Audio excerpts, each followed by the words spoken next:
Students, college education online teaching में आपका स्वागत है। हमारा टॉपिक है विकास अधिकारी के कार्य। आज हम विकास अधिकारी के कार्य, दायित्व, उत्तरदायित्वों के संदर्भ में अध्ययन करते हैं।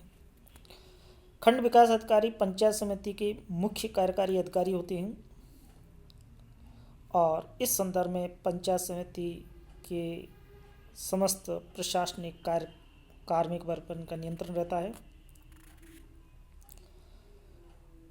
प्रशासनिक दृष्टि से पंचायत समिति के प्रमुख पदाधिकारी हैं, तो इनके दायित्वों के अंतर्गत पहला है नीतियों को लागू करना, नीतियों को क्रियान्वित करने के लिए उत्तरदायी हैं। खंड विकास अधिकारी पंचायत समिति और उसकी विभिन्न जो स्थायी समितियां हैं उनके द्वारा जो नीतियाँ निर्धारित की जाती है, जो नीतियाँ निर्मित की जाती हैं, जो प्रस्ताव पारित किए जाते हैं, उनके क्रियान्वयन के लिए उत्तरदायी है। यानी पंचायत समिति के द्वारा जो नीति निर्धारित की जाती है, जो प्रस्ताव पारित किए जाते हैं, उनके क्रियान्वयन को ये सुनिश्चित करवाते हैं। दूसरा है पंचायत सचिव के रूप में कार्य करना।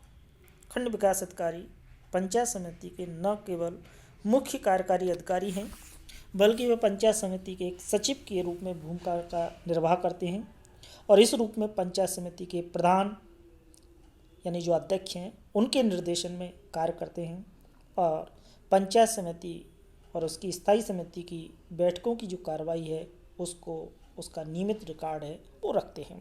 तो इस प्रकार से पंचायत सचिव के रूप में इनकी भूमिका आती है। तीसरा, पंचायत समिति की बैठकों से संबंधित कार्य। खंड विकास अधिकारी पंचायत समिति की बैठकों में सम्मिलित होते हैं, वहाँ उठाए गए प्रश्नों का उत्तर देते हैं, विचार विमर्श में सम्मिलित होते हैं। लेकिन जब निर्णय लेने की स्थिति आती है और जब निर्णय लेते समय मतदान की स्थिति बनती है तो वह उसमें सम्मिलित नहीं होते हैं। तो इस प्रकार से बैठकों से संबंधित ये दायित्व का निर्वहन करते हैं।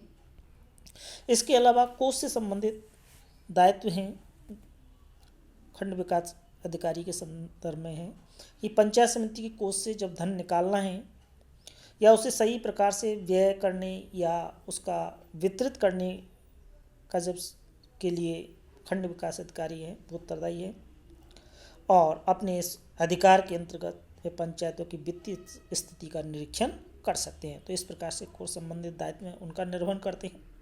इसके अलावा पर्यवेक्षण व नियंत्रण संबंधी दायित्वों के अंतर्गत हम देखते हैं कि पंचायत समिति के अंतर्गत जितने भी कर्मचारी कार्य करते हैं, जितने भी अधिकारी हैं या पंचायत समिति द्वारा निष्पादित सेवाओं में संलग्न जो कर्मचारी हैं, उनका पर्यवेक्षण, नियंत्रण संबंधी जो दायित्व है या अधिकार है वो खंड विकास अधिकारी को प्राप्त है। इसके अलावा पंचायत समिति के अंतर्गत समस्त जो अभिलेख हैं, प्रमाण पत्र हैं, उनको अपने हस्ताक्षर द्वारा प्रामाणिकता देते हैं, उन्हें जारी करते हैं। इसी प्रकार से पंचायत समिति में किसी प्रकार की वित्तीय अनियमितता होती है या गबन या धोखाधड़ी का कोई मामला होता है तो उस पर समुचित कार्रवाई करते हैं और नियमानुसार उच्च अधिकारियों तक इसकी सूचना है वह खंड विकास अधिकारी महोदय द्वारा दी जाती है। इसके अलावा राज्य सरकार द्वारा पंचायत समिति को जो परियोजनाएं वित्तीय मद सहित जो हस्तांतरित की जाती हैं उनके क्रियान्वयन के लिए वे उत्तरदायी हैं। पंचायत समिति के अंतर्गत आने वाली समस्त जो पंचायत हैं, समस्त जो कर्मचारी हैं, प्रतिनिधि हैं, स्वैच्छिक जो भी संस्थाएं हैं, उनके साथ सामंजस्य स्थापित करते हैं ताकि योजना का अधिकतम लाभ है वो जनसाधारण को मिल सके। तो इस प्रकार से खंड विकास अधिकारी के द्वारा विकास संबंधी दायित्वों के संदर्भ में पंचायत समिति स्तर पर प्रभावी भूमिका का निर्वहन किया जाता है। Thank you.